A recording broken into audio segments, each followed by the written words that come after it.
High বন্ধুরা, একটা mini ব্লগে তোমাদেরকে স্বাগত। আমি তোমাদের সোমা। আমার বরকে বললাম আজকে রবিবার আছে, বললাম যাও তুমি আজকে বাজার দাও, মোটামুটি 3-4 দিনের বাজার তুমি আমাকে করে এনে দাও। ও বললো কী কী লাগবে বলো, আমাকে দাও, আমার ব্যাগ দাও, আমি এনে দিচ্ছি। তো আমাকে সমস্ত কিছু সবজি, শাক, ঢ্যাঁড়স, লঙ্কা, বেগুন, টমেটো, ঝিঙে, 3-4 কিলো আলু, কুমড়ো, মাছ, মাংস, ডিম, মোটামুটি আমাকে 4-5 দিনের বাজার কিন্তু করে নিয়েছে। তার জন্য অনেক ধন্যবাদ।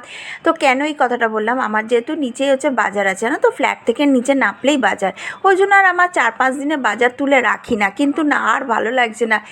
আগে প্রথম নিচে নামতে ভালো লাগতো, বাজার যেতে ইচ্ছা করতো, এখন একদমও বিরক্ত লাগে। ওকে বললাম মাছ, মাংস সমস্ত কিছু তুমি আমার 4-5 দিনে তুলে দাও, আর ইচ্ছাই করে না নিচে নামতে।